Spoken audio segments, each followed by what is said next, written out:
तो ये हम क्या देख रहे हैं, EAC 2019 का इलेक्ट्रॉनिक्स का पेपर। ओके, तो 2019 का पेपर है। यहाँ पे शुरुआत करते हैं, क्वेश्चंस को जल्दी जल्दी देखेंगे। यहाँ पे आंसर भी हैं। ये क्या है, कट ऑफ है आउट ऑफ कितने में से, आउट ऑफ 500, यहाँ कट ऑफ है आउट ऑफ 500, ठीक है। तो 2018 का ये था इलेक्ट्रॉनिक्स एंड टेली कम्युनिकेशन का हमारा, ठीक है, ये आउट ऑफ 500 और इतना एक्सपेक्टेड है, ये सब नंबर आउट ऑफ 500 2019 का। पीछे की बात है उसको छोड़ते हैं। यहाँ पे क्वेश्चन कितने हैं हमारे, 150 क्वेश्चन हैं। ओके, 150 क्वेश्चन है टोटल, ये हमें याद रखना है। 150 में से हमारा मटेरियल साइंस, ये मैं बात कर रहा हूँ UPPSC पॉलीटेक्निक लेक्चरार की। ओके, तो यहाँ पे हम इनको डिस्कस नहीं करेंगे, तो हमारे कितने बच गए, 137 MCQs इसमें डिस्कस करेंगे इस वीडियो के अंदर। ETC 4 आया था, analog 11, network 15, control 12, EMT 14, measurement 11, communication 11, advance communication 14, 5 advance electronics के, और बेसिक इलेक्ट्रिकल इंजीनियरिंग हमारे 8, computer organization 10, signal system 4, digital 10 और 8 हमारे माइक्रो प्रोसेसर। तो देखो करीब इसमें से ही काफ़ी कुछ आ जाता है हमारा। अगर आप बात करें इसमें से कितना आ जाता है, तो हमारा 10, 20 और 30, 32 क्वेश्चन आ गए हमारा इसमें। CO, माइक्रो प्रोसेसर, डिजिटल और सिग्नल रहता है। उसके बाद फिर ये कम्युनिकेशन का पार्ट है, इसमें से अच्छे खासे क्वेश्चन आ जाते हैं। ओके, और हमारा फिर क्या बच रहा है, एडवांस इलेक्ट्रॉनिक्स, एनालॉग और EDC, इसमें से भी आ जाते हैं। एक कैटेगरी ये बन जाती है, इस तरीके से कैटेगरी बन जाती है। EMT अपना अलग है भाई, EMT का तो किसी से कोई मतलब है नहीं, वो है। तो एक दो कुछ टॉपिक्स को छोड़ के लगभग सारे MCQs को देखेंगे। और मेन यहाँ पे टारगेट क्या है कि जो थ्योरेटिकल MCQs है शॉर्ट, उनको यहाँ पे समझ लेना। यहाँ पे वो बात क्या कर रहा है, consider a common emitter current gain, ठीक है। करंट गेन दिया है हमें बीटा 150, करंट गेन दिया है, बेस करंट दिया है IB, देखो ये दिया है, बीटा दिया है, IB दी है, IC हमसे पूछी है, IE हमसे पूछी है। तो यहाँ पे डायरेक्ट से डायरेक्ट फार्मूला लगाएंगे। यहाँ पे हाईलाइटर मेरे हिसाब से काम नहीं करेगा, कर रहा है, तो डायरेक्ट हमारा फार्मूला लग रहा है IC equal to beta IB। तो IC निकालना है, बीटा दिया, IB दिया है, तो डायरेक्ट हमने निकाल लिया 2.25 एम्पियर। और क्योंकि हमें ये भी पता है कि IE जो होता है वो हमारा IB प्लस IC के इक्वल होता है, तो दोनों को आप ऐसे ही ऐड कर दो तो निकाल लो, या फिर 1 प्लस बीटा इंटू IP कर दो तो भी निकाल लो, या तो आप इसको 15 माइक्रो एम्पियर और इसको ऐड कर दो तो निकल जाएगा। तो ये आपका 2.27 माइक्रो एम्पियर आ जाएगा। तो ऑप्शन A यहाँ पे सही था। तो बस ऐसे डायरेक्ट क्वेश्चन था एक। उसके बाद नेक्स्ट बात करते हैं, यहाँ पे क्या कह रहा है कि input to a bridge rectifier. Bridge मतलब कैसा रेक्टिफायर है, फुल वेव रेक्टिफायर है। इस कितना इनपुट है हमारा, 230 वोल्ट RMS, 50 हर्ट्ज। DC आउटपुट वोल्टेज हमसे पूछा है, VDC पूछा है। Okay, and the ripple factor of RL of 100 ohm, RL दिया है, और कैपेसिटर फिल्टर, ये क्या है, full wave rectifier with capacitor filter, ये हमसे पूछा है, विद कैपेसिटर फिल्टर है। ओके, दिया क्या क्या है हमें यहाँ पे, VM दिया है, सॉरी ये क्या है, VRMS दिया है। तो VM कैसे निकाल लेंगे, VM/√2 इज VRMS। तो ये हमारा VM क्या निकल जाएगा, 325 वोल्ट। VDC VM के इक्वल ही होता है। तो ये एक चीज़ यहाँ पे इंपॉर्टेंट है कि VDC VM के इक्वल है, तो 325 वोल्ट ये भी हो गया। उसके बाद R जो है हमारा रिपल फैक्टर, वो हमारा 1/4√3, ये फॉर्मूला याद रखना है। R हमारा 1/4√3, उसके साथ में और क्या है हमारा F0 और C इंटू RL। ये रिपल फैक्टर का फॉर्मूला है किसका, जब हम full wave rectifier with capacitor filter की बात कर रहे हैं तब। ओके, तो ये हमारा 1/4√3 F0 CRL, और VDC हमारा किसके इक्वल है, VM के इक्वल है। तो ये हमारा 25 वोल्ट, ये 0.028 आ गया। बाकी क्या है, ये रिपल फैक्टर का फॉर्मूला तो उन्होंने पहले लगा लिया। VDC को ये तो अप्रॉक्सीमेट उन्होंने वैल्यू ले ली है कि VM के इक्वल है। बाकी जो पूरा फॉर्मूला होता है उसमें RL भी लगता है, RC, ये सब लगा लोगों के, तो भी वो लगभग हमारा उतना ही आएगा। ओके, 310 वोल्ट ही आ रहा है तब भी, ऐसे 325 वोल्ट है। अब ऑप्शन में भी क्योंकि उन्होंने 325 वोल्ट ही दिया है, तो या तो 207 है या 325 है, ठीक है। ये दो ही ऑप्शन है VDC के। अब ये गलत है तो फिर यही सही होगा इनमें से। तो हमें यहाँ पे मेन रिपल फैक्टर निकालना ज़रूरी था। तो बाकी जो ऑल्टरनेट सॉल्यूशन में डिटेल में है, इसकी ज़रूरत नहीं है हमारे पास। ओके, तो यहाँ पे डायरेक्ट हमारा कितना आ गया, जो VDC निकाला वो VM के इक्वल है 325 वोल्ट, और हमारा रिपल फैक्टर कितना हो गया 0.028। तीसरा क्या आ रहा था, effect of reduction in effective base with ठीक है। तो रिडक्शन किस में हो रहा है, इफेक्टिव बेस विड्थ में रिडक्शन हो रहा है हमारा, मतलब रिडक्शन हो रहा है ये बेस विड्थ में due to increase in reverse voltage. तो रिवर्स वोल्टेज जो है, ठीक है, वी आर, वो हमारा वी आर या वी बी ब्रेकडाउन वाला जो भी है वो हमारा बढ़ रहा है ऑफ बीजेटी इज। तो ये इफेक्ट कौन सा होता है, तो अर्ली इफेक्ट होता है। जो बीजेटी में अर्ली इफेक्ट होता है उसमें क्या होता है कि बेस विथ मतलब मॉड्यूलेशन, हमारा बेस की विद हमारा कम होती है, इसको हम बेस विथ मॉड्यूलेशन भी कहते हैं। ओके, तो बेस की जो विद होती है वो हमारी कम होती है रिवर्स वोल्टेज बढ़ने से, इसको हम अर्ली इफेक्ट भी कहते हैं, बेस विथ मॉड्यूलेशन भी कहते हैं। तो ये अच्छा क्वेश्चन है। उसके बाद ये क्वेश्चन है, यहाँ पे डी मॉसफेट दिया, डिप्लीशन मॉसफेट। ओके, और आपसे गिवन और क्या IDSS दिया है 10 मिली एम्पेयर, VGS ऑफ दिया है -4 वोल्ट, VGS दिया है +2 वोल्ट। ओके, 3 अलग अलग वैल्यूज दी हमें। यहाँ पे जो फॉर्मूला लग रहा है वो इंपॉर्टेंट है, फॉर्मूला समझना। आपका फॉर्मूला लगेगा ID = IDSS 1 - VGS upon VGS of का होल स्क्वायर। ओके, ये फॉर्मूला यहाँ पे लगा रहे हैं ये लोग।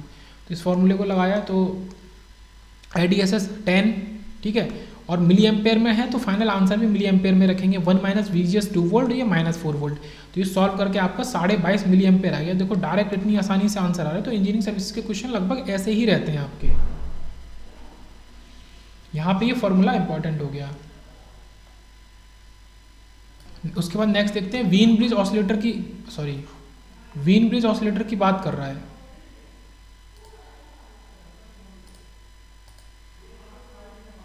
हाँ, सॉरी वापस आते हैं। वीन ब्रिज ऑसिलेटर की बात कर रहा है। तो 0 डिग्री फेज शिफ्ट है इसमें, is made by using lead lag network and by using. तो वो कह रहा है कि 0 डिग्री जो फेज शिफ्ट है वो हमें कैसे मिला, यूजिंग एक तो लीड लैग नेटवर्क हमने यूज़ किया, और क्या यूज़ किया। अगर वीन ब्रिज ऑसिलेटर में हमें 0 डिग्री फेज शिफ्ट चाहिए,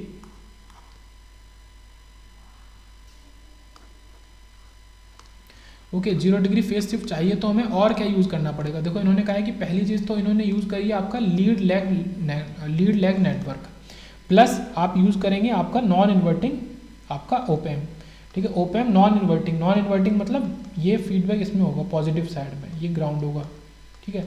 ये इन्वर्टिंग टर्मिनल होता है नेगेटिव वाला, ये पॉजिटिव वाला नॉन इन्वर्टिंग टर्मिनल। तो वीन ब्रिज ऑसिलेटर को अगर 0 डिग्री फेज शिफ्ट बनाना है तो lead lag network plus non inverting ओपैम। उसके बाद सीधे से बात आ गई RC फेज शिफ्ट ऑसिलेटर की। देखिए ये नाम याद रखेंगे, एक तरीके का ऑसिलेटर है। इसकी फ्रिक्वेंसी का फॉर्मूला याद रखना है डायरेक्ट। इसकी फ्रिक्वेंसी का डायरेक्ट फॉर्मूला हमारा रहता है 1/2 पाई RC और √6। यहाँ पे √6 बहुत इंपॉर्टेंट है, √6 जो है ये इंपॉर्टेंट है। ओके, तो यहाँ पे हमें R की वैल्यू दी है, C की वैल्यू दी है और डायरेक्ट हमें बताना है। तो ये हमारा 1/2 पाई, ये R, ये C और ये √6, तो 6.5 किलोहर्ट्ज़ आ गया। तो ऑप्शन डी हमारा आंसर हो जाएगा। नेक्स्ट आते हैं, नेक्स्ट क्वेश्चन क्या कह रहा है कि when there is no clock signal, जब कोई भी क्लॉक सिग्नल अप्लाइड नहीं है CMOS लॉजिक सर्किट पे, तो हम उसको क्या बोलेंगे। तो यहाँ पे मतलब सीधी सी बात है, कहना चाह रहा है कि जब क्लॉक सिग्नल नहीं है तो एक CMOS हमारा किसके इक्वल होगा, एक स्टैटिक CMOS लॉजिक सर्किट के इक्वल होगा, ठीक है। तो ये जो वर्ड यहाँ पे जुड़ रहा है स्टैटिक, ये वर्ड यहाँ पे इंपॉर्टेंट है जोड़ना, ठीक है। स्टैटिक, जब कोई क्लॉक नहीं है तो स्टैटिक, तो रैंडम नहीं, NMOS तो नहीं, कॉम्प्लेक्स भी नहीं, static CMOS logic circuit.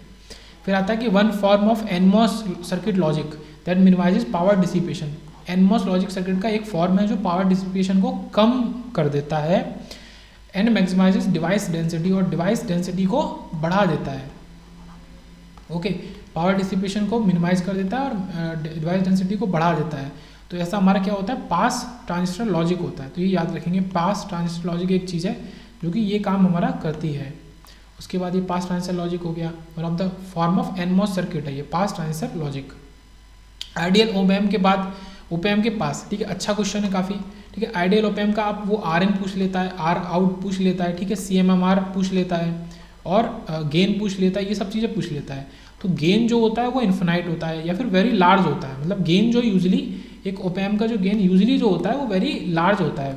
Okay, CMRR भी काफ़ी लार्ज होता है और हमारा इन्फिनाइट बैंडविड्थ भी हमारी बहुत होती है, लगभग सारी चीज़ें हमारी ज़्यादा ही होती हैं।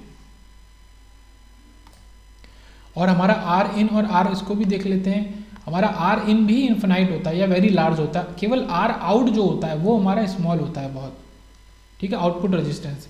तो यहाँ पे बात कर रहा था किसकी, ओपैम की, वो भी आइडियल टाइप का।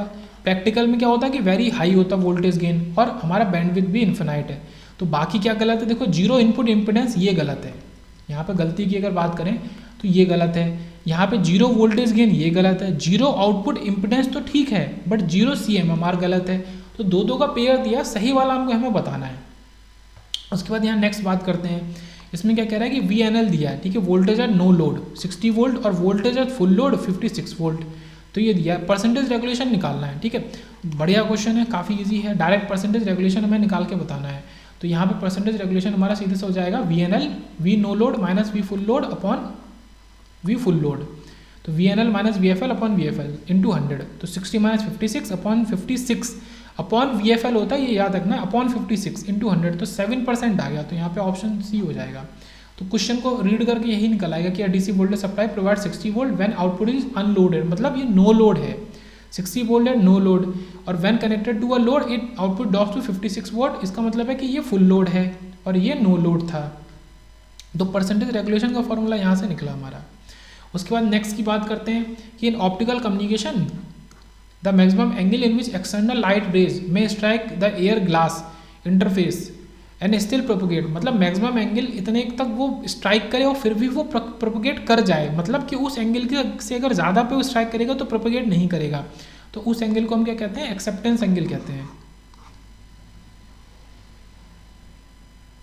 उसके बाद light intensity 3 meter from a lamp that emits 25 watt of light energy will be, light intensity पूछ रहा है और ये रेस्पॉन्सिटिविटी दी है हमें 3m, तो सॉरी ये रेस्पॉन्सिबिलिटी क्या दिया, ये 3 मीटर रेडियस दी है। ओके, तो लाइट इंटेंसिटी हमारा जो पावर अपॉन एरिया, ठीक है, शॉर्ट में बोले तो इंटेंसिटी हमारा क्या हो गया, पावर अपॉन एरिया। तो पावर अपॉन ये हमारा 4πr²। तो देखो पावर लगा दिया 4π में r की जगह 3 लगा दिया और ये आंसर 221 आ गया। तो डायरेक्ट मतलब इसको इससे डिवाइड करके डायरेक्ट आंसर आ रहे हैं। इस तरीके के क्वेश्चन इंजीनियरिंग सर्विसेज में पूछता था 4 साल पहले, अभी भी लगभग ऐसे ही पूछता है। फिर यहाँ पे क्या आता है कि ये अननोन रेजिस्टेंस हमें बताना है, कुछ कंडीशन दी है। कंडीशन क्या है कि 2 resistance, one of 30 watt and another of unknown value are connected in parallel, जो हमें दिख रहा है। Total power dissipated in the circuit is, total power जो डिसिपेट हो रही है वो 450 वाट हो रही है। When the applied voltage is 90 volt, जब अप्लाइड वोल्टेज हमारा 90 वोल्ट है तब, तो हमें अननोन रेजिस्टेंस बताना है। तो ठीक है, बता सकते हैं ये वोल्टेज है, पावर क्या है V इंटू आई, यहाँ से I निकाल लेंगे तो ये 450 अपॉन 90, ये हमारा क्या दे देगा 5 एम्पेयर। ये 5 एम्पेयर करंट इन दोनों में जा रही है।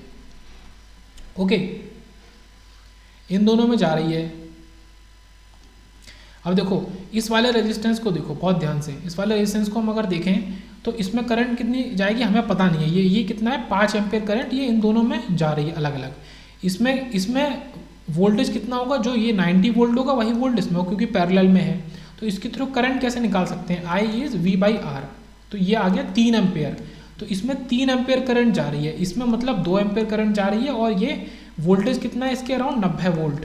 तो इसके अराउंड रेजिस्टेंस कितना हो गया हमारा V/I, तो ये कितना आ गया 90/2, तो 45 ओम हमारा रेजिस्टेंस आ गया। तो ईजी क्वेश्चन था नेटवर्क का, सॉल्व कर सकते हैं, कोई दिक्कत नहीं है। उसके बाद ये क्वेश्चन थोड़ा सा अलग है। Okay, heat loss due to radiation, ये सब इसमें आ रहा है, पढ़ते हैं इसको भी। इस क्वेश्चन में क्या कह रहा है कि एक कैटल है, इलेक्ट्रिक कैटल है, कंटेन्स 1.5 किलोग्राम वाटर है और 15 डिग्री सेल्सियस पे। इट टेक्स 15 मिनट उसको लगता है to reach the temperature of water to 95 degree Celsius, मतलब 15 से 95 डिग्री सेल्सियस पहुँचाने में। If the heat loss due to radiation and heating the kettle is 15 calories, तो इतना हीट के फॉर्म में लॉस हो जाता है। सप्लाई वोल्टेज हमें दिया है 100 वोल्ट, तो करंट हमसे पूछिए कि करंट कितनी वहाँ उसमें दे रहे हैं, वो करंट हमको बतानी है। यहाँ पे हमें फॉर्मूला लगाना है जो कि यूजुअली हम नहीं पढ़ते हैं NAS में, नेटवर्क में, H = MC ∆T। ओके, तो ये हमारा फॉर्मूला लगेगा। यहाँ पे C कैलोरी है 4.2, ठीक है, जूल पर, ये ग्राम पर केल्विन जो भी है, ग्राम इंटू केल्विन। H यहाँ पे हमारा हीट जो हम निकालेंगे तो इससे निकालेंगे, ये मास है 1.5, ये 10⁻³ है, क्या है 1.5 किलोग्राम है। ओके, इसलिए 10⁻³ कर दिया, इंटू ये C की वैल्यू हो गई। उसके बाद ये हमारा ∆T 95 से 15 तक हमें लाना है, ये हमारा 504 किलो जूल आ गया। अब हीट लॉस कितना है हमारा, ये है 15, ठीक है, 15 क्या दिया ये कैलोरीज, 15 किलो कैलोरीज इंटू ये जो हमारा सी वाला वैल्यू होता है 4.2, इसको मल्टीप्लाई कर देंगे तो 15 kilo calories into 4.2 63 kilo joule. तो दो चीज़ हमने निकाली, एक तो हीट ये हमने पहले निकाली 504 किलो कैलोरी इस फार्मूले से MC डेल्टा टी, दूसरा heat loss due to radiation तो S लॉस हमारा 63 किलो जूल। सो टोटल हमारा हीट कितना जनरेट हो रहा है तो 567 किलो जूल हमारा टोटल हो रहा है। अब यहाँ पे हीट का फॉर्मूला लगाना है, हमारा होता है V into I into T, या फिर आई स्क्वायर आर टी, या फिर V square upon R into T. ये हमारे सारे फॉर्मूले होते हैं। मतलब कुल मिला के हीट जो होता है वो हमारा पावर इंटू टाइम के इक्वल होता है कि इतने टाइम में इतनी पावर लॉस हुई। ये फॉर्मूला हमने लगाया है तो हमें हीट हमने निकाली टोटल दो अलग अलग चीज़ों से, प्लस यहाँ पे वोल्टेज हमें दिया है और ये टाइम भी दिया है कि इतने टाइम के लिए, क्योंकि टाइम दिया है 15 मिनट्स, ये टाइम दिया टेक्स 15 मिनट्स, तो टाइम दिया है तो टाइम के हिसाब से करंट हम निकाल लेंगे 6.3 एम्पियर आ जाएगा। तो यहाँ पे ऑप्शन नंबर हमारा सी ठीक हो जाएगा। यहाँ पे अलग चीज़ क्या है कि एक तो लॉस हमें निकालना है इसका H equal to MC delta T से, और एक डायरेक्ट निकालना है जो हमें किलो कैलोरी में लॉस दिया उसमें C मल्टीप्लाई करके 4.2, ये C की वैल्यू 4.2 होती है, ये हमें याद रखना है। ओके, तो इस तरीके से निकाला, ये कम ही चांस है इसके आने के। यहाँ पे क्या है R equal to rho L by A, ठीक है। हीटर एलिमेंट है made of nichrome, wire having का रजिस्टिविटी हमें दी है, ये रजिस्टिविटी दी है, और हैविंग अ डायमीटर दिया है। डायमीटर से हम रेडियस निकालेंगे और जो एरिया लिखते हैं यहाँ पे रो एल बाई में वो पाई आर स्क्वायर लिखेंगे या फिर वो पाई डी स्क्वायर बाई 4 कर देंगे, क्योंकि डी हमारा आर बाई D2R होता है। D2R से हमारा क्या निकला, R निकला D/2, इसको लगाएंगे यहाँ पे है ना पाई आर स्क्वायर में, तो ये D स्क्वायर बाई 4 बना देगा। यही चीज़ है कि रो L इंटू आपका पाई टी स्क्वायर 4 ऊपर चला गया, तो इसमें जो जो वैल्यूज आपकी हैं, अब यहाँ से स्मॉल l हमें निकालना है। The length of the wire हमसे पूछी है ना, लेंथ ऑफ द वायर पूछी है, तो ये लेंथ ऑफ द वायर हम निकाल लेंगे। बाकी सारी चीज़ें दी हैं, इजी क्वेश्चन है, 5 मीटर हमारा लेंथ आ जाएगा। उसके बाद यहाँ पे क्या है, car is travelling at 72 kilometre per hour, length of the axle is 2 metre, axle की लेंथ हमें दी है 2 metre. Okay, vertical component of earth magnetic field दी है इतनी, EMF generated in the axle of the car, EMF हमसे पूछ रहा है, तो यहाँ पे जो बहुत फेमस फॉर्मूला है E इक्वल टू BLV, ऐसा रटा हुआ होता है ये तो, ठीक है, E इक्वल टू BLV। तो B दिया है, एक्सेल की लेंथ में यही लेंथ हमारी लगेगी और वेलोसिटी लगेगी। देखो यहाँ पे कुछ भी नहीं है, अभी किलोमीटर पर आवर को हमें मीटर पर सेकंड में बस चेंज करना है, जो हमारी स्टैंडर्ड यूनिट होती है, तो 1000 अपॉन 3600 से मल्टीप्लाई कर दिया, तो E इक्वल टू BLV मतलब B, और ये हमारा L 2 मीटर और ये हमारा V वेलोसिटी, तो ये 1.6 मिली वोल्ट आ गया, ठीक है। इतना हमारा EMF जनरेट होगा। देखो डायरेक्ट एक सिंगल डिजिट के फॉर्मूले पे हमारे क्वेश्चन है, जैसे ये फॉर्म इसमें BLV वाला फॉर्मूला लग रहा था बस, और कुछ नहीं था इसमें, है ना, दोबारा भी लिख दे तो E इक्वल टू BLV। उसके बाद इस क्वेश्चन में देखते हैं कि टेलीफोन रिसीवर की बात कर रहा है। Okay, the size of the each of 2 poles, उसके 2 पोल्स हैं, उनका साइज क्या है हमारा 1.2 centimetre into 0.2 centimetre, and the flux of between each pole and the diaphragm is, ये हमारा फ्लक्स है पोल और डायफ्राम के बीच में, ये 2 चीज़ें हैं, इनके बीच में फ्लक्स बता रहा है कि ये पोल और डायफ्राम के बीच में हमारा ये फ्लक्स है।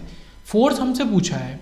ओके, तो ये जो हमारा क्रॉस सेक्शनल एरिया हम निकाल लेंगे इससे, ये जो हमें दी है इनका मल्टीप्लाई करके, ये हमारा 0.24 इंटू 10⁻⁴ मीटर स्क्वायर में हमने निकाल लिया क्रॉस सेक्शनल एरिया। ओके, फिर फाई निकाला है हमने, सॉरी फाई हमने जो दिया है हमें वही लिखा है।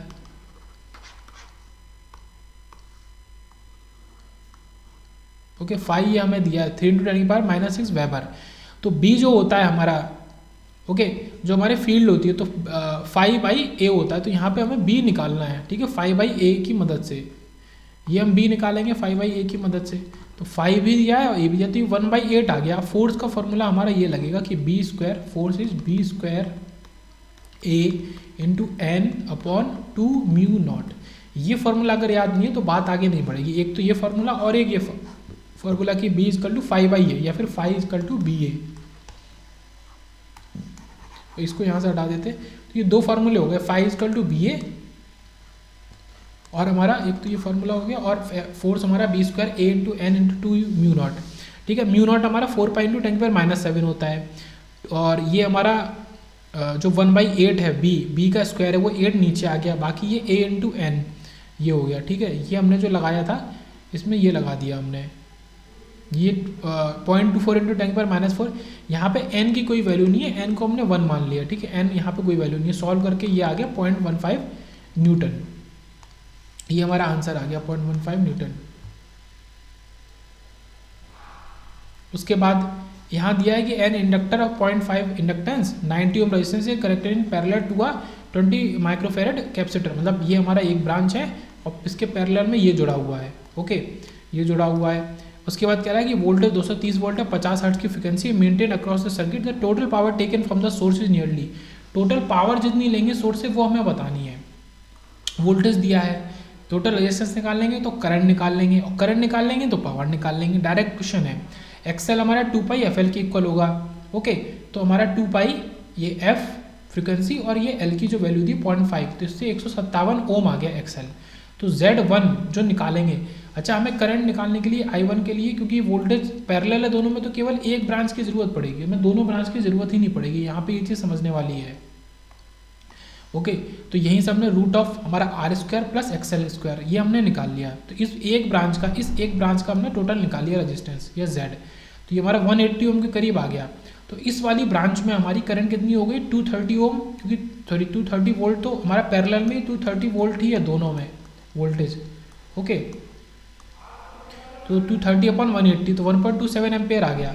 और हमारा करंट का फॉर्मूला और पावर का फॉर्मूला इस ब्रांच में, तो हमारा I² इंटू R, तो ये 1.27 का स्क्वायर इंटू 90, ये 145 वॉट दे दिया। ओके, तो डायरेक्ट क्वेश्चन था। नेक्स्ट देखते हैं,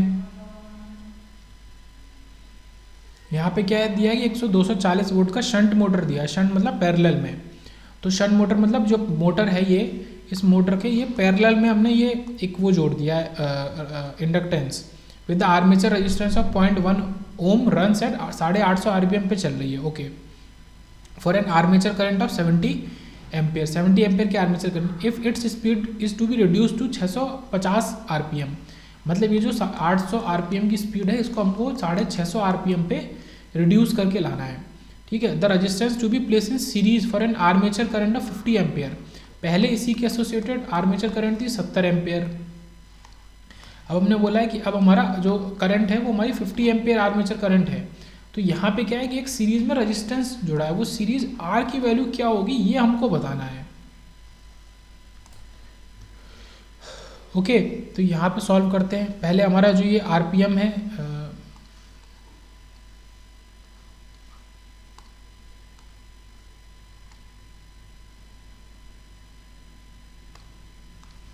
ओके, ये आरपीएम हमारा 850 आरपीएम है, तो आर्मेचर करंट इसके अराउंड इतनी है। तो ये एन आरपीएम को हम एन या फिर स्पीड को हम एन एस से लिखते हैं जब हम इसकी बात करते हैं, मशीन्स की बात करते हैं। ओके, ये किन के लिए, ये इलेक्ट्रॉनिक्स वालों के लिए कि मशीन्स में कैसे होता है। तो आई आर्मेचर इतना है, तो आर एक्सटर्नल हम निकालेंगे। यहाँ पे लिखा है कि जो ईएमएफ है वो हमारे डायरेक्टली प्रोपोर्शनल है फेज के और इंटू फ्लक्स के इंटू एन। तो फ्लक्स हमारा अगर कांस्टेंट है तो ये उसके इक्वल हो गया जितने हमारे टन्स है, नंबर ऑफ टन्स, या फिर ये नंबर ऑफ टन्स यहाँ पे बात नहीं है, यहाँ बोल रहे हैं एन का मतलब है यहाँ पे हमारा आरपीएम। ओके, तो आरपीएम के इक्वल है हमारा ईएमएफ, जितना ईएमएफ जनरेट हो रहा है। तो यहाँ पे हमने क्या लगाया कि 240 माइनस 70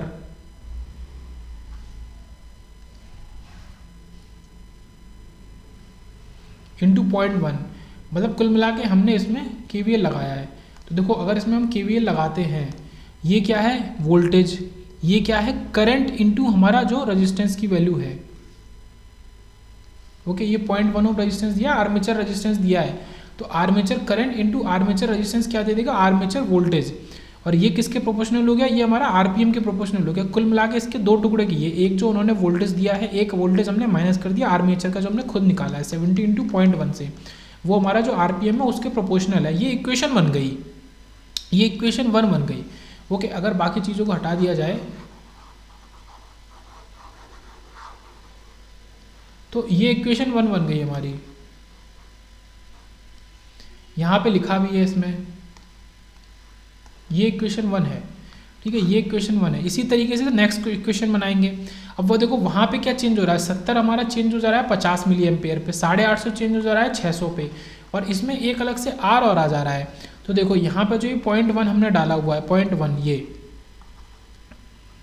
इसके संग ये R यहाँ पे अलग से आ जाएगा।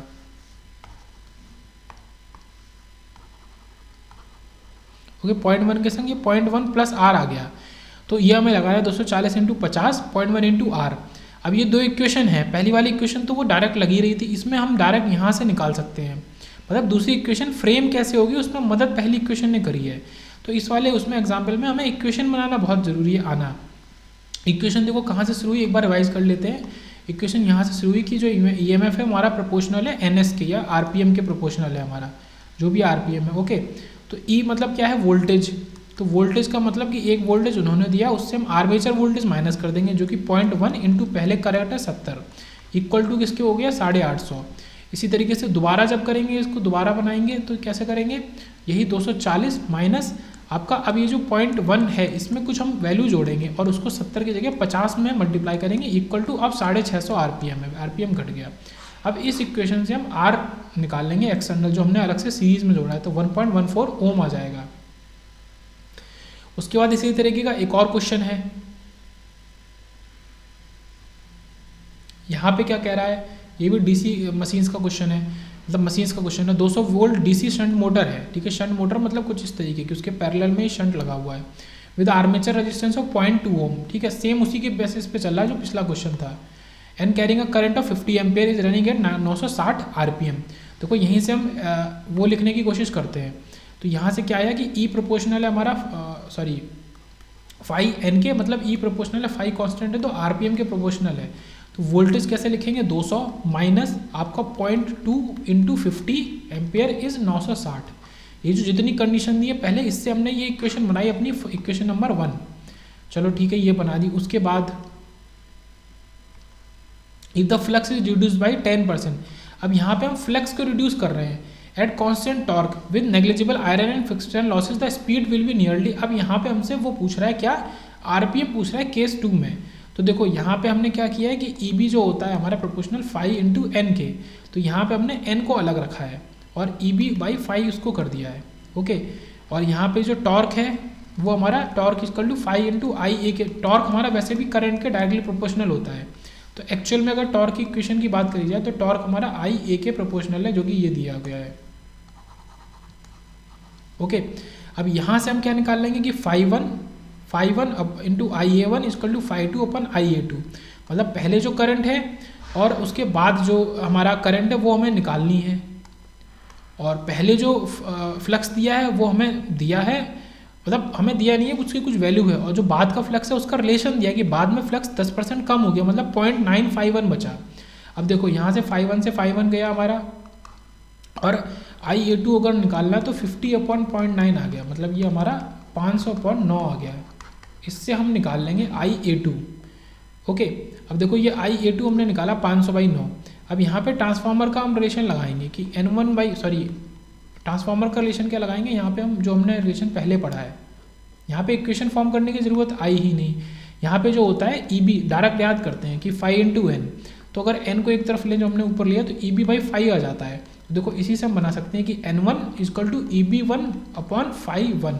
अब इसी में दूसरी चीज़ हम जोड़ सकते हैं, इसमें दूसरी क्या जोड़ सकते हैं, यहाँ कर देंगे N2, तो EB2 इसमें क्या आ जाएगा नीचे, EB2 और 5/2 ऊपर आ जाएगा।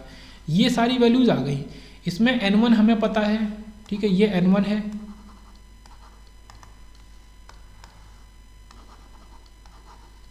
ये हमारा EB 200 माइनस, ये पूरी जो इक्वेशन बनाई थी वोल्टेज की, ठीक है, ये मैंने पहले बनाई। ये देखो 200 माइनस शुरू में 0.2 इंटू 50, ये पूरी इधर वाली जो E का EMF की पॉइंट है वो हमें याद रहना चाहिए, और इंटू 0.951 और 5.2, सॉरी 5.2 हमारा 0.951 है और नीचे 5.1 है।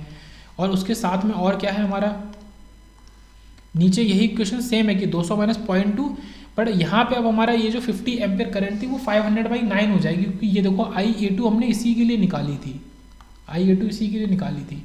अब इसके निकालने से और क्या होगा, ये IA2 निकाली हमने, यहाँ पे 5 से 5 गया और सब कुछ हमें पता है, बस N2 नहीं पता, तो N2 सॉल्व कर लेंगे। तो अच्छा क्वेश्चन था, काफ़ी लेंथी क्वेश्चन था, नॉर्मली आएगा नहीं बट ठीक है हमने देख लिया। तो 1060 RPM आ गया।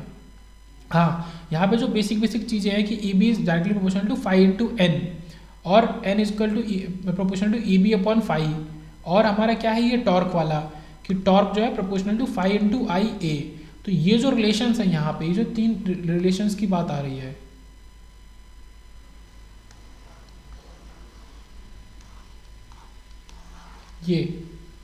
ये इंपॉर्टेंट है यहाँ पे। नेक्स्ट देखते हैं, यहाँ पे अब बात हो रही है, डायरेक्ट क्वेश्चन है, यहाँ पे बात हो रही है कि विच of the following statement is correct for DC shunt motor, speed of a shunt motor is sufficiently constant. यहाँ पे 1 और 2 हमारे सही हैं, ठीक है, ये भी सही है और ये भी सही है। स्पीड हमारी जो शंट मोटर की है वो सफिशिएंटली कांस्टेंट होती है। दूसरा, for the same current input it starting torque is not as high as that of a series motor. अगर सेम करंट इनपुट, मतलब जो करंट इनपुट करंट जा रही है वो सेम वैल्यू लेते हैं, अगर हम कंपैरिजन कर रहे हैं शंट मोटर का और सीरीज मोटर का, तो शंट मोटर का जो स्टार्टिंग टॉर्क है वो हमारा लेस है, ठीक है, not as high as of series. Series का हमारा काफ़ी हाई वैल्यू का होता है ये जो टॉर्क है, स्टार्टिंग टॉर्क। तो ये यहाँ पे बात बोला, तो ये चीज़ सही है। तीसरा गलत है कि the motor can be directly couple to a load such as a fan वो टॉर्क इंक्रीजेज विद स्पीड। तो डायरेक्टली कपल हम नहीं कर सकते, जिसका जो टॉर्क है वो बढ़ता है हमारे स्पीड के साथ में। तो ये जो पॉइंट है ये गलत है हमारा। DC shunt motor should never be started with heavy load such as fan, ठीक है, ये बहुत ही कॉशियस वाला स्टेटमेंट हमें दे दिया। इसके ऊपर एमसीक्यू बन सकता है कि डीसी शंट मोटर को कभी भी डायरेक्ट, जैसे कि कुछ लोड है जैसे फैन हैवी लोड है, उनके संग कभी नहीं जोड़ना चाहिए डीसी शंट मोटर को, ठीक है।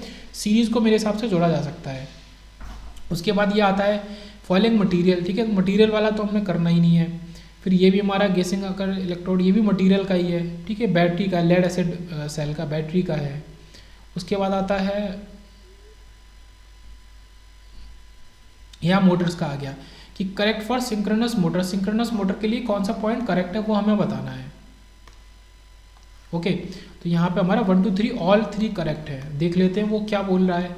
पहले ये पॉइंट देख लेते हैं कि over excited synchronous motor takes leading current and supply lagging reactive, ठीक है, लीडिंग करंट लेती है और लैगिंग रिएक्टिव VAR सप्लाई करती है टू द सिस्टम।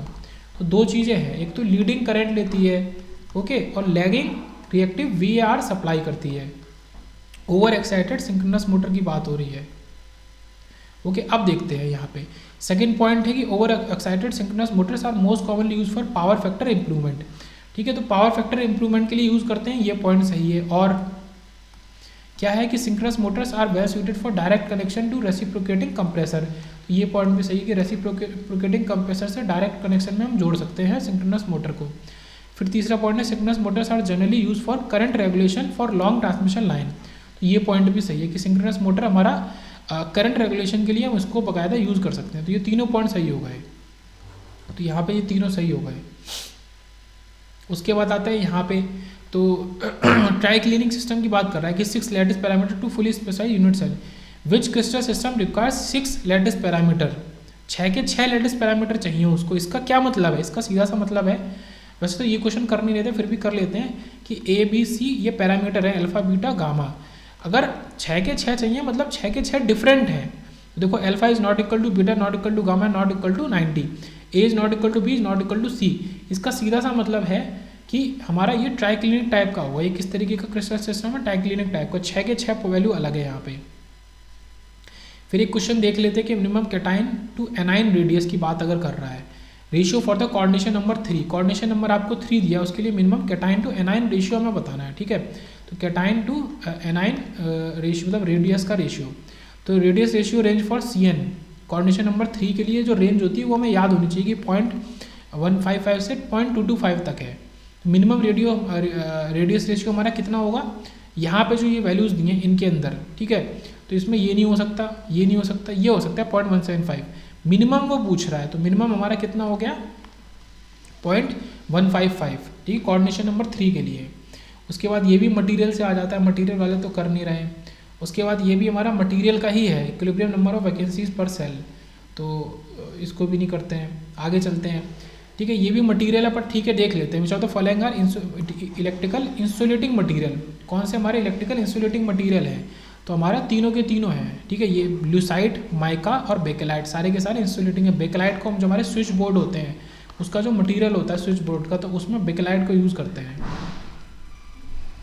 उसके बाद क्या बोल रहा है कि magnitude of energy gap of an insulator का, तो एनर्जी गैप इंसुलेटर का काफ़ी हाई होता है, ठीक है। तो 2 से 3 नहीं, 1 से 2 तो कम हो गया, ठीक है। 1 नहीं, सबसे ज़्यादा high, more than 3 electron volt हमारा इंसुलेटर का एनर्जी बैंड गैप होगा।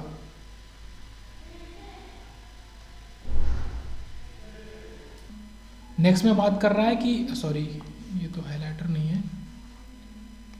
नेक्स्ट में बात कर रहा है कि 440 वोल्ट का 50 हर्ट्ज का ट्रांसफार्मर हमने यूज़ किया है। टोटल आयरन लॉस हमारा 3700 वाट है and the applied voltage is 220 volt और 25 हर्ट्ज, ये हमारा अप्लाइड वोल्टेज है। टोटल आयरन लॉस है 750। देखो अब बात करते हैं 440 वोल्ट और 50 हर्ट्ज की अगर बात कर रहा है वो, यहाँ पे टोटल आयरन लॉस हमारा कितना हो रहा है, यहाँ नीचे लिखते हैं, हमारा 3700 वाट हो रहा है। अगर उसी की जगह वो 220 वोल्ट और 25 हर्ट्ज मतलब बिल्कुल आधा कर लेता है, तो हमारा जो लॉस होगा वो 750 वाट होगा। तो AD current loss at the normal voltage and frequency will be, तो नॉर्मल वोल्टेज और फ्रिक्वेंसी पे एडी करंट लॉस कितना होगा हमको ये बताना है। ओके, तो ये देखते हैं कि वोल्टेज अपन फ्रिक्वेंसी का रेशियो निकालते हैं केस 1 में और केस 2 में। तो ये केस 1 में हमारा 8.8 आया, केस 2 में भी क्योंकि हमने जस्ट वैल्यूज को आधा कर दिया, 440 से 220, 50 से 25, तो ये रेशियो तो सेम आया। अगर हमारा वो कह रहा है कि V/F का रेशियो कांस्टेंट है अगर, तो ये हमारा जो पावर है ये किसके इक्वल हो गया, A of F into B of F square के इक्वल हो गया। तो 3700 हमारा A इंटू 50 और B इंटू 50 के स्क्वायर, ऐसे equation 2 750 equal to A into 25 plus B into 25 के स्क्वायर, ठीक है। तो एक इसमें से हमारा नॉर्मल लॉस है, कौन सा वाला, आयरन लॉस है, दूसरा एडी करंट लॉस है। तो इसमें से हमने B की वैल्यू निकाल लें, क्योंकि 2 इक्वेशन है, इसमें से 2 अननोन है A और B, तो हम B की वैल्यू निकाल लेंगे जो कि हमारा आ रही है ये IB की वैल्यू। तो जो हमारा एडी करंट लॉस होगा वो हमारा B इंटू F स्क्वायर के इक्वल होगा, ये इसके इक्वल होगा। फ्रीक्वेंसी हमारा नॉर्मल पे बात कर रहा है, नॉर्मल मतलब ये वाला केस 50 हर्ट्ज वाला, इस पर हमें एडी करंट लॉस निकालना है। तो हम दूसरे पे भी निकाल सकते हैं 25 वाले पे। तो ये पूरी B की वैल्यू हो गई, ये F का स्क्वायर हो गया, इसको सॉल्व करके 4400 वाट आ गया। तो इस तरीके से हमारा आंसर है 4400 वाट, क्योंकि आंसर में नहीं था तो इसीलिए इन्होंने स्टार मार्क कर दिया है। यहाँ पे जरूरी क्या है कि आप V/F का रेशियो चेक करो, पहले तो ये ज़रूरी है। ओके, चेक करो, ये जब आपने चेक कर लिया तो फिर आप ये इक्वेशन लगाओ, WI equal to AF into BF square. Eddy current loss के लिए ये B वाला जो टर्म है ये हमें निकालना है। अब 2 इक्वेशन है, दोनों ने ये B निकाल लो, फिर आप एडी करंट लॉस के लिए WE equal to B into F square, F हमारा फ्रिक्वेंसी है तो इसको लगा दो, इससे एडी करंट लॉस आ जाएगा हमारा। उसके बाद ये भी ट्रांसफार्मर कोर का क्वेश्चन है कि transformer core is wound with a coil carrying an alternating current at a frequency. एक ट्रांसफार्मर कोर को एक कॉइल पे वाउंड कर मतलब चढ़ा दिया ऐसे कर करके, और उसको वो एक ठीक है कैरिंग ऑल्टरनेटिंग करंट AC को कैरी करा eight a frequency of 50 hertz. तो यहाँ पे अभी तक हमारा इंपॉर्टेंट चीज़ है 50 हर्ट्ज। ये देखो, ये the hysteresis loop has an area of, इसका एरिया दिया है लूप का, इसको हटा दो, ये सब जो काम का नहीं है, ठीक है। तो एरिया दिया है हमें लूप का, और क्या कह रहा है, लूप का एरिया दिया है when the axes are drawn in units of 10⁻⁻⁴ weber per metre square and 10⁻², ampere per metre. ये 2 वैल्यू दी हैं, ठीक है। एक y एक्सिस की ये यूनिट दी है, y एक्सिस पे मतलब कह रहा है कि एक यूनिट ये है और x एक्सिस पे एक यूनिट इसके बराबर है, ये हमें दिया है यूनिट के बराबर। तो जो क्वेश्चन होंगे हिस्टेरेसिस लूप वाले, तो कुछ इसी तरीके के, मतलब हिस्टेरेसिस लूप वाले कुछ इस तरीके के हो सकते हैं कि दोनों एक्सिस के लिए आपको अलग अलग वैल्यू वो दे रहा है, उसने चलो वैल्यू दे दी। कह रहा है कि if the magnetization is uniform throughout the core of volume दे दिया उसने, ठीक है, ये सारी वैल्यू उसने दे दी। Then the hysteresis loss will be, तो हिस्टेरेसिस लॉस हमको बताना है। तो यहाँ पे जो हिस्टेरेसिस लॉस की बात कर रहे हैं PH, तो हमारा एरिया मल्टीप्लाई फ्रिक्वेंसी मल्टीप्लाई पहली यूनिट मल्टीप्लाई दूसरी यूनिट मल्टीप्लाई आपका वॉल्यूम ऑफ द मटेरियल, सब कुछ मल्टीप्लाई कर दो और जो आपका आंसर आएगा वो आपका आंसर होगा 300 वाट। तो इस तरीके से हिस्टेरेसिस का ये आंसर कर देंगे कि एरिया में सारी चीज़ें मल्टीप्लाई करनी है, वो आपका जो हिस्टेरेसिस लॉस है वो बता देगा। तो ये याद रखेंगे इस क्वेश्चन को। उसके बाद आता है the process of evaporating a metal in an inert atmosphere and allowing it to condense on the surface of cold finger which is kept at liquid nitrogen of temperature of 77 kelvin is known as. तो एक पहले एक process क्या है कि metal को एक inert atmosphere में उसको इवोपरेट करना है, फिर इसको कंडेंस होने देना है कोल्ड फिंगर के ऊपर। मतलब कोई मटेरियल है, मान लो ये रॉड है कोल्ड, इसके ऊपर वो हमारा कंडेंस हो रहा है, ठीक है। जो गिर के पड़ जा रहा है। तो और विच इज़ केप्ट, वो किस में रखा हुआ है, लिक्विड नाइट्रोजन, जो कि 77 मतलब बहुत कम मिनिमम टेम्परेचर पे है। इस प्रोसेस को हम गैस फेज कंडेंसेशन कहते हैं। ओके, इस प्रोसेस को हम गैस फेज कंडेंसेशन बोलेंगे। अब यहाँ पे जो वर्ड आ रहा है यहाँ पे कंडेंस, तो इसी से याद कर लेंगे कि गैस फेज कंडेंसेशन। उसके बाद नेक्स्ट आता है विच of the following material highest electrical conductivity किसकी होती है, तो हमारी सिल्वर की होती है। गोल्ड से भी ज़्यादा होती है, सिल्वर की सबसे ज़्यादा होती है। बताओ, इतने इजी क्वेश्चन पूछा है। उसके बाद ये भी हमारा मटेरियल का क्वेश्चन हो गया, इसको नहीं कर रहे। उसके बाद ये देख लेते हैं कि in a super conducting state the flux lines of a magnetic field are ejected out of the super conductor as per. ठीक है, तो एक इफेक्ट की बात हो रही है कि इस इफेक्ट के वजह से जो हमारा एक सुपर कंडक्टर होता है उसके बाहर क्या, जैसे सुपर कंडक्टर है इसके बाहर हमारा क्या निकलता है, मैग्नेटिक फील्ड लाइंस निकलती है। ठीक है, मैग्नेटिक फील्ड लाइंस निकल रही है, ये सुपर कंडक्टर है, तो ये किस इफेक्ट की वजह से निकलती है, तो हमारा मेसनर इफेक्ट होता है। ठीक है, ये याद रखेंगे, Meissner effect. Meissner effect repulsion of magnetic flux line from the interior of super conducting material when material is in super conducting state is called the Meissner effect. ठीक है, तो मेनली क्या है, repulsion of magnetic field line, ये हमारा Meissner effect है, magnetic flux line. उसके बाद आता है a null type of instrument is as compare to a deflection type of instrument. तो एक नल टाइप इंस्ट्रूमेंट का क्या हमारा ज़्यादा होता है वो हमें बताना है, as compare to a deflection type instrument. ठीक है, तो हैज़ अ हायर एक्यूरेसी, हाँ इसकी एक्यूरेसी हमारी ज़्यादा अच्छी होती है। ठीक है, नल टाइप का ज़्यादा अच्छा होता है एज कम्पेयर टू हमारा डिफ्लेक्शन। लेस सेंसिटिव नहीं, फास्टर रिस्पॉन्स नहीं, मोर रग नहीं, हायर एक्यूरेसी होती है। उसके बाद आता है a Wheatstone which requires a change of 7 ohm in the unknown resistance arm of the bridge to produce a change in deflection of 3 mm of the galvanometer। मतलब एक उसमें ब्रिज, ये क्या है, ब्रिज टाइप का वो लगा हुआ है, मैं इससे बनाता हूँ, ये लगा हुआ है, सॉरी वेट अ मिनट, ये ब्रिज है। ठीक है, ये वोल्टेज है, यहाँ पे गैल्वेनोमीटर उसने लगाया हुआ है और एक अननोन रेजिस्टेंस है, मान लो इसमें से कोई अननोन रेजिस्टेंस है, तो वही कह रहा है कि अननोन रेजिस्टेंस का जो रेजिस्टेंस है वो 7 ओम होना चाहिए, तब जो गैल्वेनोमीटर में 3 mm आपका डिफ्लेक्शन मिलेगा। The sensitivity and the deflection factor will be nearly, तो हमें सेंसिटिविटी और डिफ्लेक्शन फैक्टर बताना है। तो यहाँ पे डायरेक्ट फार्मूला है। ठीक है, ये है सेंसिटिविटी का फार्मूला, तो ये हमारा डेल्टा थीटा जितना चेंज है और जितना हमारा रेजिस्टेंस में चेंज है। यहाँ पे डायग्राम वायग्राम की कोई ज़रूरत नहीं है, आप सीधे से delta theta upon delta R मतलब 3 mm अपॉन 7 ओम, तो डायरेक्ट जो आंसर आया कि ये mm पर ओम। अच्छा देखो, इस तरह के क्वेश्चन और कितनी अच्छी तरह आसान हो सकते हैं। आप यूनिट चेक करो तो पहली वाली यूनिट आपका mm अपॉन ओम दे रहा है, तो आपको जो क्वेश्चन में गिवन चीज़ें हैं उसी को करना है कि mm अपॉन ओम मतलब 3/7। ठीक है, तो जो वो वैल्यू देगा वो आपका आंसर हो जाएगा। दूसरी चीज़ आपका दूसरा क्या पूछ रहा है, डिफ्लेक्शन फैक्टर। दूसरा क्या पूछ रहा है, डिफ्लेक्शन फैक्टर। तो डिफ्लेक्शन फैक्टर की यूनिट अगर आप क्वेश्चन से चेक करो तो ये यूनिट क्या बताई जा रही है डिफ्लेक्शन फैक्टर की आपकी। ओके, तो ये ओम पर mm, मतलब आप ओम को mm से डिवाइड कर दो, तो ये एक्चुअल में हमारा सेंसिटिविटी का उल्टा होता है deflection factor. Okay, deflection factor, और इसको आप यूनिट देख के भी इस क्वेश्चन को सॉल्व कर सकते हो।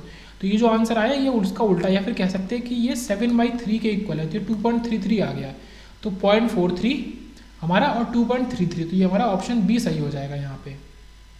ओके, तो सेंसिटिविटी सीधे से, और इस क्वेश्चन में पर्टिकुलर इस क्वेश्चन में तो आपको कुछ भी नहीं करना है, इसको इससे डिवाइड कर देना है, इसको इससे डिवाइड कर देना है। नेक्स्ट चलते हैं, गैल्वेनोमीटर का एक और क्वेश्चन है।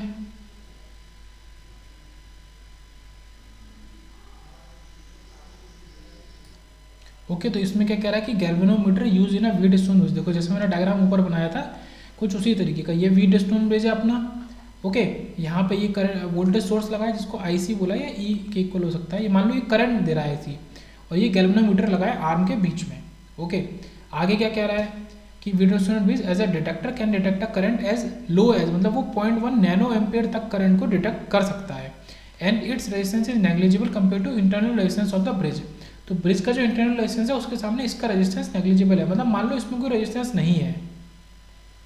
ओके, उसके बाद each arm of the bridge has a resistance of 1 kilo ओम, मतलब हर आर्म के पास, मतलब ये नीचे वाली आर्म के पास भी 1 किलो ओम रेजिस्टेंस है। The input voltage applied to the bridge is 20 volt, इस पर 20 वोल्ट इनपुट वोल्टेज किया है। The smallest change in the resistance that can be detected is, वो पूछना चाह रहा है कि स्मॉलेस्ट चेंज रेजिस्टेंस में कितना डिटेक्ट कर सकता है हमारा गैल्वेनोमीटर, वो हमको बताना है। ओके, तो गैल्वेनोमीटर की करंट हमने जितनी वो कम से कम ले सकता है वो हमने ले ली, ठीक है, 0.1 नैनो एम्पेयर। तो ये हमारा 0.1 इंटू 10⁻⁹ एम्पेयर आ गया, आई जी है गैल्वेनोमीटर की करंट। आर टी एच निकालेंगे, आर टी एच जब निकालेंगे तो हमारा ये इसके पैरेलल में आ जाएगा।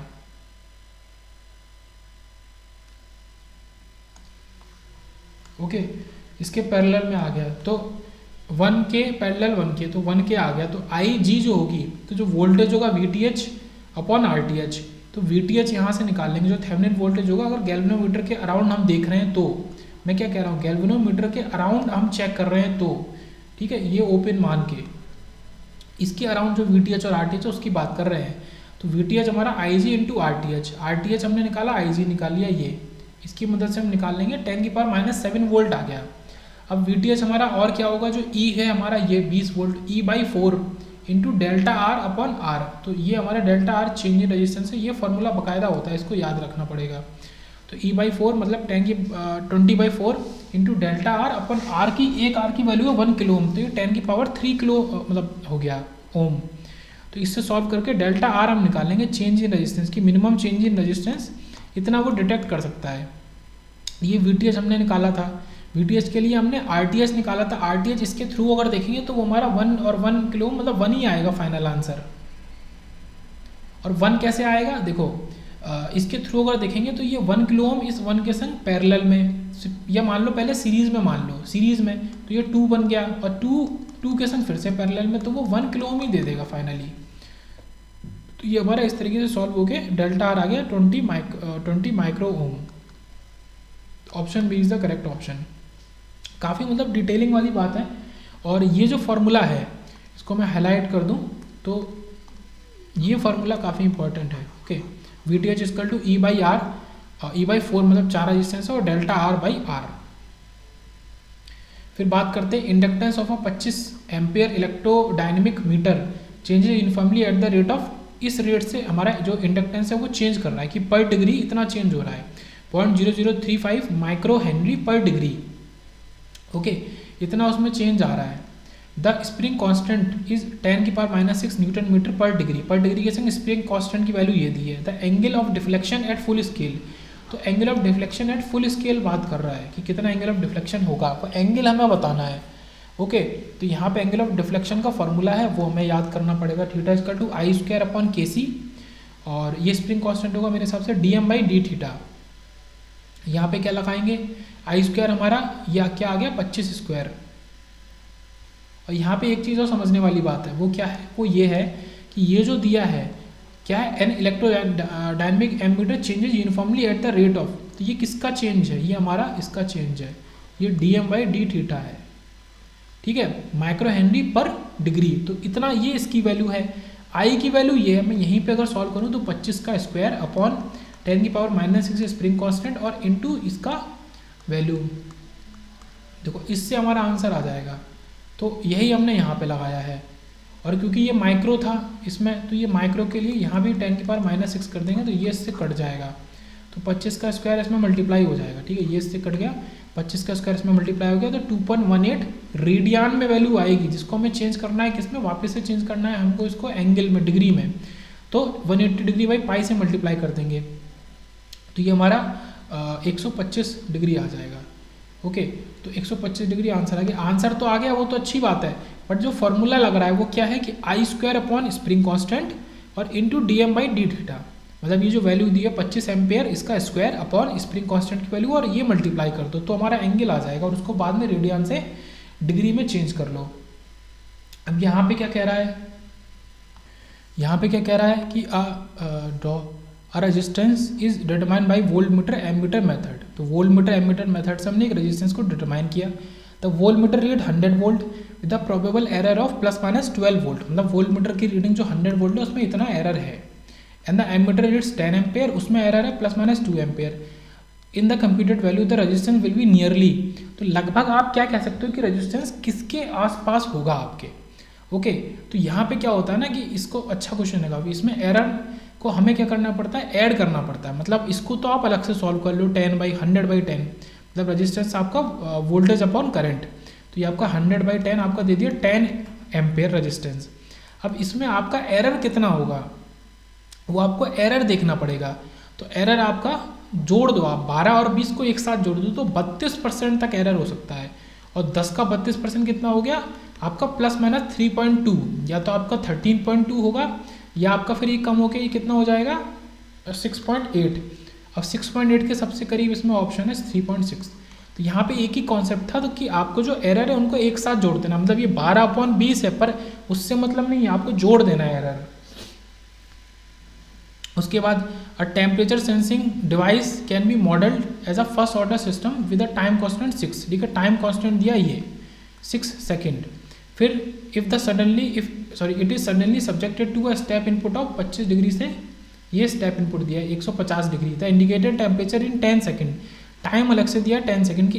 इस 10 सेकेंड में इंडिकेटेड इनपुट कितना होगा हमारा वो हमें बताना है, इंडिकेटेड टेम्परेचर। ठीक है, after the process has started will be. ठीक है, इंडिकेटेड टेम्परेचर कितना होगा ये हमें बताना है इन 10 सेकेंड में। और टाइम कॉन्स्टेंट दिया 6 सेकेंड। और हमारा कहाँ से कहाँ तक वैल्यू जा रही है आपकी 25 से 150 तक। तो यहाँ पे जो फॉर्मूला लगा है कि थीटा टी जो हमारा टेम्परेचर है, टेम्परेचर में चेंज आ रहा है, तो वो हमारा किसके इक्वल दिखाया गया है theta F into 1 minus E raise to minus T by tau. क्यों? स्टेप इनपुट की वजह से, ये स्टेप इनपुट की वजह से आया, plus theta I into E raise to minus T by tau. मतलब E raise to minus T by tau को अलग से सॉल्व करते हैं तो टाइम है 10 और ये है 6, तो 10/6 आ गया। तो देखो हमने यहाँ पे इसी को यूज़ किया, ये 10/6 इधर भी और 10/6 1 माइनस 10/6 ई रेज टू 10/6 इधर भी। एक बार थीटा एफ फाइनल हमें टेम्परेचर लेना है और इसी तरीके से एक बार हमें ये जो टेम्परेचर हमारा कम वाला है ये लेना है। एक बार इस 25 के संग मल्टीप्लाई किया, एक बार 150 के संग, 150 के संग तो 1 माइनस और इसके संग डायरेक्ट। इस तरीके से क्वेश्चन को सॉल्व किया है। पहले इसको अलग निकाला है हमने, है ना। तो 121 प्लस ये कुछ 4 पॉइंट करीब 126 आ गया, 126.4 डिग्री सेल्सियस। तो ये सारे के सारे इंस्ट्रूमेंटेशन मेजरमेंट के ज़्यादातर हमारे क्वेश्चन आ रहे हैं। उसके बाद in a parallel circuit having 2 branches, एक पैरेलल सर्किट है जिसकी 2 ब्रांच है। The current in one branch इतनी करंट है और दूसरी ब्रांच पे इतनी करंट है। द कंसिडर द एरर, ठीक है, लिमिटिंग एरर मान के टोटल करंट कितनी होगी। तो मैंने क्या कहा था कि हमेशा एरर कुछ भी हो, एरर मल्टीप्लाई हो रहा हो, डिवाइड हो रहा हो, आपको उनको ऐड कर देना है। मतलब एरर ज़्यादा से ज़्यादा होगा, आपको ये मान के चलना है। अगर 2% इसमें 5 इसमें तो टोटल 7 ही हो जाएगा। तो ये कितना हो जाएगा 300 और प्लस माइनस 7 एम्पियर। तो सबसे ज़्यादा वाला ये है। अब आप ये भी कर सकते थे कि 5 माइनस 2 तो वो 3, ऐसा नहीं, 5 प्लस 2 7। फिर उसके बाद 0 से 150 volt voltmeter has a guaranteed accuracy of 1%। ठीक है, फुल स्केल रीडिंग में एक्यूरेसी उसकी 1% है। Okay, the voltage measured by the instrument is 75, मतलब 75 में वो 1% प्लस माइनस, मतलब उसमें गलती हो सकती है। तो लिमिटिंग एरर कितना होगा। तो देखो ये क्वेश्चन है कि 150 में कितना है, 150 वोल्ट में 1% एरर है और 75 वोल्ट में 1% एरर कितना हो गया 150 का 1.5 वोल्ट। मतलब कि ये 1.5 वोल्ट 75 का कितना होगा वो हमें बताना है। तो 75 का 1.5 हमारा 2% होगा। तो एरर हमारा 2 गुना हो गया अगर हमारा वैल्यू हमने आधी करी तो। ओके, ये क्वेश्चन और भी एग्जाम्स में पूछा जा चुका है, सेम क्वेश्चन, ये भी इजी था। उसके बाद बात करते हैं क्वार्ट्ज पीजो इलेक्ट्रिक क्रिस्टल की। Okay, quartz piezo electric crystal having a thickness दिया हमें ये T = 2 mm और वोल्टेज सेंसिटिविटी दी है ये अलग से, और is subjected to a pressure of, ठीक है, ये प्रेशर दिया है। The voltage output will be, तो देखो वोल्टेज आउटपुट का बहुत बढ़िया सा छोटा सा फॉर्मूला है V0 = G × P × T। अब ये हमें डायरेक्ट लगा देना है, V0 = G × P × T।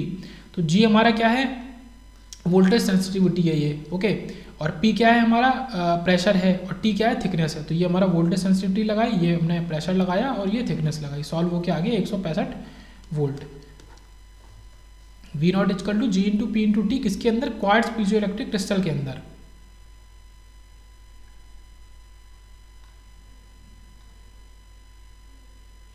उसके बाद देखते हैं 46। यहाँ पे क्या है कि resistance wire strain gauge with a gauge factor of 2। ठीक है, गॉज फैक्टर दिया है आपको यहाँ पे, और is bonded to a steel structure member subjected to a stress दिया है।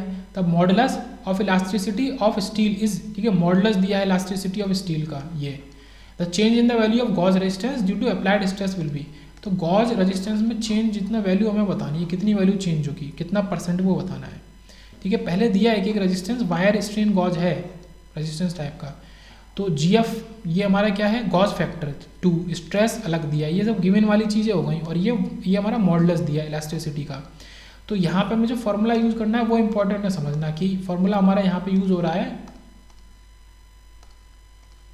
स्ट्रेन इजकल टू, ये हमारा इसको हम ऐसे लिखते हैं एप्सिलॉन स्ट्रेस अपॉन वाई के इक्वल होता है स्ट्रेन, या फिर बोले तो हमारा वाई इज हमारा स्ट्रेस अपॉन स्ट्रेन के इक्वल है, जो मॉडुलस है स्ट्रेस अपॉन स्ट्रेन, ये याद रखना है। स्ट्रेस अपॉन स्ट्रेन वाई जो हमारा है वो इसके इक्वल है।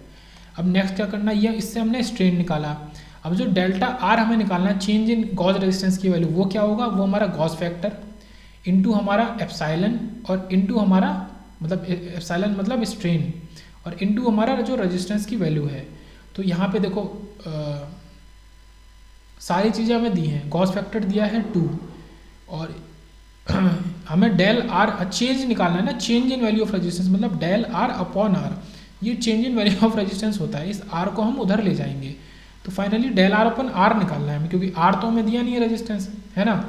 तो ये हमारा केवल और केवल बचेगा ये गॉस फैक्टर और मल्टीप्लाई जो ये हमारा स्ट्रेन निकल के आया, स्ट्रेस, हाँ स्ट्रेन निकल के आया। तो 2 इंटू 0.5 इंटू 10⁻³ और इंटू परसेंटेज के लिए 100, ये 100 अलग से जोड़ा है। मतलब हम कुल मिला के डेल्टा आर बाई आर केवल क्या कर रहे हैं, ये जो हमारा गॉस फैक्टर है और इसमें जो हमने स्ट्रेन निकाला है बस ये दो चीज़ें इंटू 100, तो ये सॉल्व होकर 0.1% आ गया। तो ऑप्शन बी हमारा सही हो गया। उसके बाद आता है the application of photo multipliers are, ये अच्छा क्वेश्चन है। यहाँ पे बात किसकी हो रही है, फोटो मल्टीप्लायर्स की बात हो रही है। ओके तो इसके एप्लीकेशन हमारे कौन कौन से हो गए, यहाँ पे पहला हो गया कि नाइट विजन में हमारा फोटो मल्टीप्लाई यूज होता है, मेडिकल इक्विपमेंट में यूज होता है, मैकेनिकल काउंटर में नहीं, टाइमर के अंदर नहीं, ऑप्टिकल इंस्ट्रूमेंट ट्रांसलेशन नहीं, अल्ट्रासोनिक ये कुछ नहीं। तो नाइट विजन इक्विपमेंट और मेडिकल इक्विपमेंट में हमारा फोटो मल्टीप्लायर, तो फोटो मल्टीप्लायर की क्या होती है, सेंसिटिविटी बहुत हाई होती है। Okay and they can be use in night vision equipment and medical equipment for precise, ठीक है, प्रिसाइज वैल्यू दी का सेंसिटिविटी हाई होगी तो प्रिसाइज वैल्यू के लिए हम उनको यहाँ पे यूज करते हैं, क्या, प्रिसाइज कैप्चर ऑफ इमेज और ऑब्जेक्ट।